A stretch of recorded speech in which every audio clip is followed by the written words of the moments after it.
రెండు రాజ్యాలు యుద్ధంలో తమ సైనికులు గాయపడితే వారి గాయాలకు కట్టుకట్టి సపర్యలు చేయడానికి కొంతమంది సేవకులను నియమించుకున్నారు. అలాంటి సేవకుల్లో సేతుపతి అనే యువకుడు యుద్ధంలో గాయపడిన తమ రాజ్యంలోని సైనికులకే కాకుండా శత్రుసేనలకు కూడా గాయాలకు కట్టుకట్టి సేవ చేస్తుంటాడు. ఈ విషయం గమనించిన కొంతమంది సైనికులు వెళ్ళి ఆ దేశపు రాజుకు ఫిర్యాదు చేస్తారు.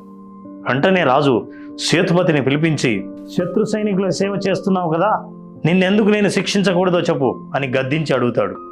అప్పుడు ఆ సేతుపతి చాలా వినయంగా, మహారాజా, యుద్ధంలో గాయపడిన వారి గాయాలకు కట్టుకట్టి వారికి సాంత్వన చేకూర్చడం నా కర్తవ్యం.